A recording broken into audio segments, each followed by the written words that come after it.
पहले तो ये चुनाव के पहले जल्दबाजी में करना, पहले ये जब आया था महिला रिजर्वेशन की बात हुई थी, नारी बंधन अधिनियम, तो एक कैलकुलेशन हुआ कि ये सब होते होते 34 के चुनाव तक हो पाएगा। लेकिन अब 29 के चुनाव के पहले ये तैयारी है और विधानसभा चुनाव के पहले ये 3 दिन का विशेष सत्र बुलाया गया। लेकिन जैसे अब है कि 2011 की जनगणना के हिसाब से अगर ये ले रहे हैं, तो ये जहां जिसकी आबादी है उसके हिसाब से हिंदी बेल्ट में ज्यादा आबादी बढ़ी है, केरला में या जो जिन राज्यों का जिक्र किया बात। लेकिन अगर मान लीजिए नई जनगणना हो जाती है, तब भी ये सवाल तो कायम रहेगा, क्योंकि अगर फैमिली प्लानिंग या परिवार नियोजन या अपनी आबादी को नियंत्रित करने में जिन राज्यों ने अति उत्साह में बेहतर काम किया, वहां के नागरिकों की भी भूमिका रही, तो वो तब भी विक्टिमाइज होंगे अगर नई जनगणना आएगी तो भी। ये समझना चाहेंगे, उससे कोई फर्क पड़ेगा क्या कि नई जनगणना आ जाए और उसके बाद परिसीमन हो तो? जी नहीं। नई जनगणना आने से तो असंतुलन और भी ज्यादा बढ़ेगा, क्योंकि बिल्कुल। सन 2011 और 2026 के बीच केरला की जनसंख्या और कम हुई है, हम्म। तमिलनाडु की जनसंख्या अनुपात के रूप में कम हुई है, हम्म। और उत्तर भारत की जनसंख्या बढ़ी है। अब इसमें ना हम्म। कोई उत्तर भारत का कोई श्रेय दिया जाना चाहिए, ना उसे दोष दिया जाना चाहिए। दरअसल जनसंख्या बढ़ना घटना, ये कोई लोग मन में मिशन लेके नहीं चलते कि मुझे अपने राज्य के सांसदों की संख्या हाँ। बढ़ानी है इसलिए घर में 5 बच्चे पैदा करो। ये गरीब लोग होते हैं, जनसंख्या का बढ़ना घटना गरीबी के कारण होता है। इसलिए गरीबों को ना तो इसकी सजा मिलनी चाहिए, ना ही इस चीज के लिए कोई पुरस्कार मिलना चाहिए, है ना। हमें एक ऐसी आर्थिक स्थिति पैदा करनी चाहिए ताकि जो सबसे कमजोर समाज के लोग हैं, उन उनके वो अपनी जनसंख्या को नियंत्रित करें। और वो जनसंख्या इसलिए नियंत्रित नहीं करेंगे कि आप उनको फैमिली प्लानिंग के भाषण या उपदेश देंगे। वो अपनी जनसंख्या तब नियंत्रित करेंगे जब उनकी आर्थिक स्थिति बेहतर हो। आर्थिक स्थिति जिसकी बेहतर होती है, स्वाभाविक रूप से कम बच्चे अपने रखते हैं, है ना। खैर, ये तो एक बिल्कुल अलग मामला हुआ। 2026 आने से कोई संतुलन ज्यादा नहीं बढ़ेगा। देखिए, इस देश में हमें ये फैसला करना है अजीत भाई, कभी ना कभी करना है कि हम ये जो देश का जो संघीय संतुलन है कैसे बना के रखें। पूरी दुनिया में ये होता है। जैसे अमेरिका में, मैं आपको अमेरिका की मिसाल दूं। अमेरिका की संसद में जो उनकी राज्यसभा है, जिसको वो सेनेट बोलते हैं, वो बहुत पावरफुल है, हमारी राज्यसभा जैसी नहीं है। अमेरिका के सबसे बड़े फैसले वहां की राज्यसभा में होते हैं, सेनेट। और पता है वहां सेनेट पे क्या नियम है? वहां के 50 राज्य हैं। वहां का एक कैलिफोर्निया है जो हमारे उत्तर प्रदेश जैसा है, और वहां का रोड्स आइलैंड है जो हमारे गोवा जैसा है। मगर दोनों को केवल दो दो सीट है। कैलिफोर्निया को भी केवल 2 सीट है, और रोड्स आइलैंड को भी 2 सीट है ना। तो ये क्यों किया? क्योंकि वो संघीय संतुलन बनाना चाहते थे कि कोई बड़ा है कोई छोटा है, इसका मतलब ये नहीं कि तुम्हारी आवाज बड़ी होगी, तुम्हारी आवाज दबा दी जाएगी। दुनिया के हर संघीय व्यवस्था में कोई ना कोई तरीका ढूंढा जाता है संतुलन बनाने के लिए, ताकि किसी छोटे को दबाव महसूस ना हो।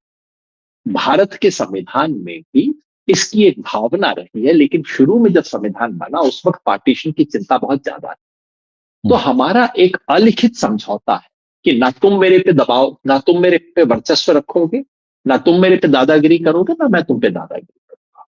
इस समझौते को अगर हम ये डिलिमिटेशन करते हैं तो इस समझौते की भावना टूटती है। देश के बहुत बड़े हिस्से के लोगों को लगेगा कि यार ये तो हिंदी बोलने वाले हमारे ऊपर दादागिरी कर रहे हैं। उसके बदले में फिर वो क्या बात करना शुरू करेंगे? वो कहेंगे कि देखो हम इतना टैक्स देते हैं, देखो हमारी जीडीपी इतनी है। क्योंकि हकीकत ये है कि पश्चिमी और दक्षिण का जो पूरा भारत है, जैसे मैंने कहा, अहमदाबाद से हैदराबाद के बीच में आप लाइन खींच दीजिए, उसके इधर वाला जो भारत है वो संपन्न भारत है, और उसके उत्तर का जो भारत है वो विपन्न भारत है। तो फिर ये लोग जिनकी संख्या आपने लोकसभा में कम कर दी, ये पलट के कहेंगे अच्छा फिर हम इतना टैक्स क्यों देते हैं, अच्छा हमारा टैक्स के ऊपर ये क्यों होता है। इसलिए मेरा हमेशा मेरी मान्यता रही है, मेरा एक प्रस्ताव है, मेरा प्रस्ताव है कि उत्तर भारत के हिंदी भाषा भाषी अपनी जनसंख्या की धौंस जमाना बंद कर दें, और दक्षिण और पश्चिम भारत वाले अपनी टैक्स और जीडीपी की धौंस जमाना बंद कर दें। एक समझौता हो जाए कि हम पॉपुलेशन के आधार पे ज्यादा संसद में हिस्सा क्लेम नहीं करेंगे, और तुम जीडीपी ज्यादा होने की वजह से बाकी संसाधनों में ज्यादा हिस्सा क्लेम नहीं करो। ये अगर समझौता हो तो ये हिंदुस्तान को ज्यादा पायदार बनाएगा, दीर्घकाल में चलिए, हमारा देश ये चलेगा। सैद्धांतिक बातें आप जानते हैं कि सैद्धांतिक बातें बहुत मुश्किल होती है जहां बहुत बड़ी आबादी को इस तरह के सैद्धांतिक दायरे में कुछ फैसला लेना हो। लेकिन दो सवाल मेरे हैं समझने के लिए।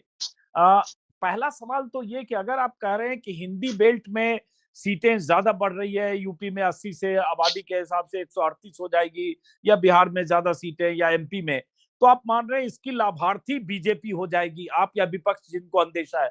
तो इसका मतलब विपक्ष मान के चल रहा है कि अगर यूपी में 80 से 138 सीटें हो गई, बिहार में 40 से 72 हो गई, राजस्थान में 25 से 47, या एमपी में 29 से 50, तो यहां हमेशा बीजेपी ही लाभार्थी होगी, बीजेपी ही जीतेगी, जनता उन्हीं को पसंद करेगी, क्योंकि नहीं नहीं अल्टीमेटली नहीं, चुनाव बिल्कुल तो फिर नहीं। ईवीएम और वोटिंग से होगा।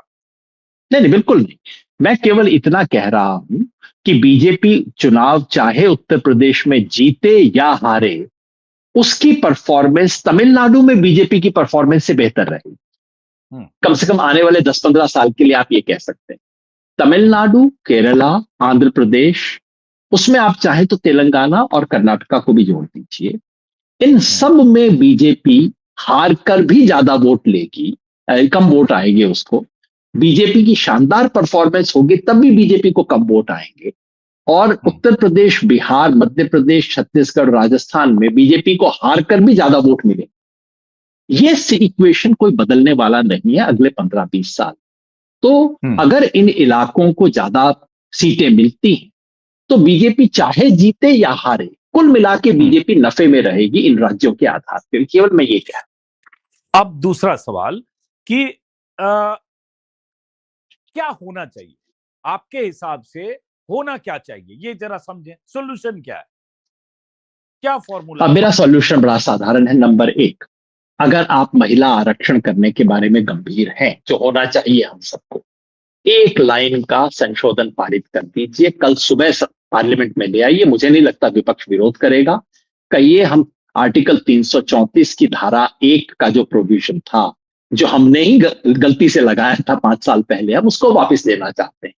महिला आरक्षण में सेंसस और डिलिमिटेशन की शर्त नहीं रहेगी। महिला आरक्षण को हम जनगणना और परिसीमन से नहीं जोड़ेंगे।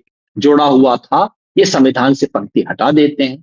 हटा दीजिए। 2029 में 543 की लोकसभा होगी, उसकी हर तीसरी सीट महिलाओं को मिलेगी।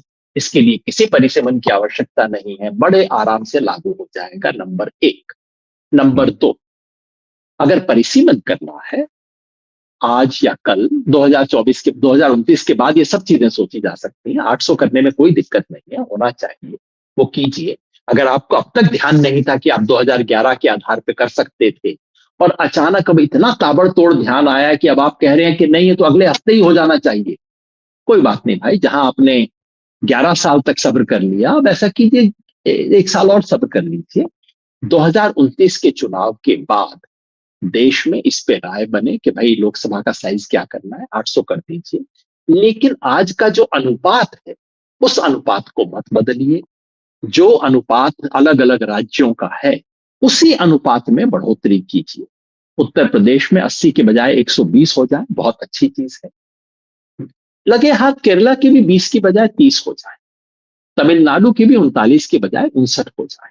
इतना होने दीजिए ताकि किसी को यह महसूस ना हो कि भाई उसके ऊपर दबदबा है, उसके ऊपर कुछ नटहती की जा रही है, उसके ऊपर दादागिरी की जा रही है। वो नहीं, इस तरह से चलने दीजिए, देश सुचारू रूप से चलेगा। और बाकी इसके बाद पार्टियों को अपना लड़ना, ये चुनाव लड़िए, जो जीतेगा, जो जो जनता जिसके साथ, वो सिकंदर। मगर इस सब के चक्कर में आप देश की दीर्घकालिक एकता के ऊपर कुछ दरार मत डालें। तो ये बताइए, एक और सवाल, उसके बाद एक आखिरी सवाल। एप्रीहेंशन क्या है? एप्रीहेंशन जो आपने जितनी बात बताई, एक तो आपने बताया कि दक्षिण भारत में सीटें कम बढ़ेगी तुलनात्मक तौर पर देखें हिंदी बेल्ट में, और ये बीजेपी के लिए मुफीद है। यही एक एप्रीहेंशन है या और कोई एप्रीहेंशन है? नहीं, मेरा एप्रीहेंशन सिर्फ ये नहीं है कि इससे बीजेपी को फायदा हो जाएगा। देखिए, कई चीजें होती है जिससे पार्टियों को फायदा होता है, और अगर कोई उचित चीज करने से किसी पार्टी को फायदा हो, तो अब आप इस पे कैसे एतराज कर सकते हैं? महिलाओं के आरक्षण से, मान लीजिए महिलाओं को आरक्षण करने से बीजेपी को फायदा हो जाए, तो क्या मैं कहूंगा इसलिए महिलाओं का आरक्षण नहीं होना चाहिए? नहीं, ऐसा तो नहीं कह सकते। मेरा जो एप्रीहेंशन है वो ये, कि जिस भाषा में स्टालिन ने अपनी बात रखी, आप ये कह सकते हैं कि वो जरा ज्यादा उग्र भाषा है।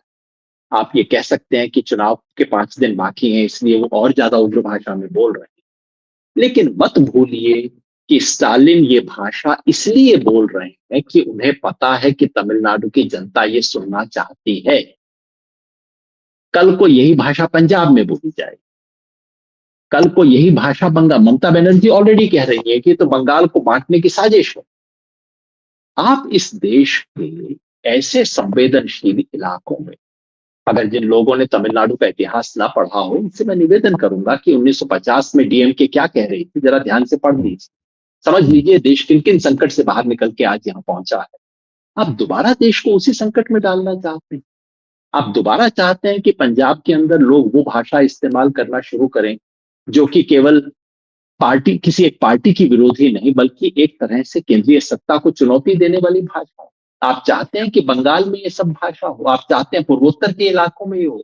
तो मेरा एप्रीहेंशन ये है कि एक चुनाव जीतने के खातिर पूरे देश की दीर्घकालिक जो बहुत कठिन हमारी यूनिटी है, युगोस्लाविया और सोवियत यूनियन का एग्जाम्पल फिर मैं आपको दूंगा। एक जमाने में लगता था जो इतनी शानदार, देखो कितने बड़े इलाके को उन्होंने जोड़ के रखा हुआ है, लेकिन बाद में क्या हुआ कि इस तरह इतने बड़े कुनबे को संभाल के रखना आसान काम नहीं। तो ये थोड़ा क्यों, समझदारी का चूंकि काम। आपके पास भी वक्त कम है, मेरे पास 2 सवाल बचे, तो ये क्यों कर रहे हैं मोदी? क्या ये इस तरह से परिसीमन और संविधान संशोधन विधेयक पास, हालांकि उसका हश्र क्या होगा अगला सवाल वो है, इससे क्या उनको फायदा हो जाएगा इसलिए कर रहे हैं? क्यों जल्दबाजी में?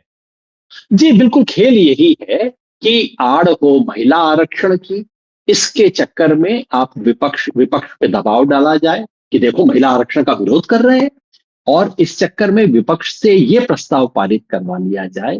आज की तारीख में विपक्ष के पास वीटो है क्योंकि ये संविधान संशोधन का मामला, इस वीटो को विपक्ष जो है वो वापस ले, क्योंकि इस प्रस्ताव में ये लिखा गया है कि आगे से किस जनगणना के आधार पर परिसीमन होगा, ये फैसला अब एक सामान्य कानून से लिया जाएगा, जिसका मतलब है उसके बाद विपक्ष के हाथ में कुछ नहीं बचे, हथियार नहीं रहे। तो विपक्ष से वो वीटो हटवा दिया जाए, आनन फानन में परिसीमन कर दिया जाए, और जो पिच है, मतलब जो 2029 के मैच की जो पिच है, वो फिर अपनी पसंद से तैयार की जाए। और जो मेरा एप्रीहेंशन है वो ये है कि परिसीमन के बहाने बहुत बड़ी तादाद में, बहुत बड़े अनुपात में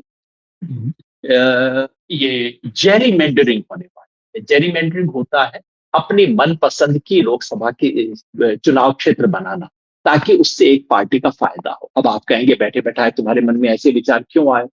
वो इसलिए आए कि मैंने असम का परिसीमन देख लिया है। 2023 में असम में जो हुआ, इतना अभूतपूर्व चीज हुई है, तो हम हिंदी पट्टी वाले देखते नहीं है कि देश के बाकी इलाकों में क्या हो रहा है। अगर आप देखें कि असम में क्या हुआ था तो आप समझ जाएंगे मेरे मन में क्या एप्रीहेंशन। जो असम में किया गया वो पूरे देश में करने की योजना है, यानी कि जो कॉन्स्टिट्यूएंसी की बाउंड्री ऐसी बनाई जाएगी जो कि पहले से ही किसी एक पार्टी की जीत को सुनिश्चित कर देगी। ये एप्रीहेंशन है, इसलिए मैं चाहता हूं कि जल्दबाजी में ना हो। आखिरी सवाल कि संविधान संशोधन विधेयक है, 2/3 मेजोरिटी चाहिए, और दुर्भाग्य से कहें 2024 के नतीजों के बाद 2/3 बहुमत सदन में नहीं है। तो ठीक है, एक मानसिक दबाव विपक्ष को बनाने की कोशिश सरकार की तरफ से महिला आरक्षण की आड़ में, ताकि ये कहें तो महिलाओं के आरक्षण के खिलाफ है। लेकिन क्या इसका हश्र होगा, क्या लगता है? देखिए, सच तो ये है कि 2/3 तो छोड़ दीजिए, सरकार के पास फिलहाल तो मेजोरिटी भी नहीं, 240 सीट। और मैं तो सोच रहा हूं कि तेलुगु देशम क्या मुंह लेके इसका समर्थन करेगी। तेलुगु देशम इस प्रस्ताव का समर्थन करके अपने वोटर के पास कैसे जाएगी कि हम आंध्र प्रदेश की सीटें कम करवा के दिल्ली से आ गए। तो एक बात तो स्पष्ट है मेरे विचार से, ये संविधान संशोधन जो है ये स्वीकार होने वाला नहीं है। विपक्षी दल, और केवल 4 विपक्षी दल अगर इकट्ठे हो जाए तो संविधान संशोधन रुक जाएगा। कांग्रेस, डीएमके, टीएमसी और समाजवादी पार्टी, केवल ये 4 पार्टियां अगर एक साथ इकट्ठा होकर इसके विरुद्ध वोट दे दें केवल एब्सटेन करने से काम नहीं चलेगा। अगर वो इसके विरुद्ध वोट दे दें तो ये संविधान संशोधन रुक जाएगा। और मेरी ऐसी आशा है कि कम से कम इस स्वरूप में ये संविधान संशोधन पास ना हो। आप महिलाओं को आरक्षण देते हैं, सीधा एक लाइन का संशोधन कर लीजिए। विपक्ष को उसका समर्थन करना चाहिए, और अगर वो होता है तो बहुत अच्छी खबर। बहुत बहुत शुक्रिया योगेन जी, बहुत बहुत शुक्रिया समझाने के लिए। दर्शकों को भी बात समझ में आई होगी। अब कल से 3 दिन का विशेष सत्र है, प्रधानमंत्री मोदी, अमित शाह सबके भाषण भी होंगे, और जाहिर है घेराबंदी कोशिश की होगी प्रधानमंत्री की तरफ से कि हम तो देखो 850 सीटें बनाकर और महिलाओं को 33% आरक्षण देना चाहते हैं, विपक्ष वाले तैयार नहीं है। लेकिन क्या विपक्ष इस तरह के दबाव में आकर, ये जो इसके पीछे खेल है जिसका जिक्र योगेंद्र यादव कर रहे हैं, उस दाव में विपक्ष फंसेगा? उम्मीद इसकी कम है। देखते हैं अगले 3 दिन में क्या होता है। बहुत बहुत शुक्रिया योगेंद्र यादव जी, नमस्कार।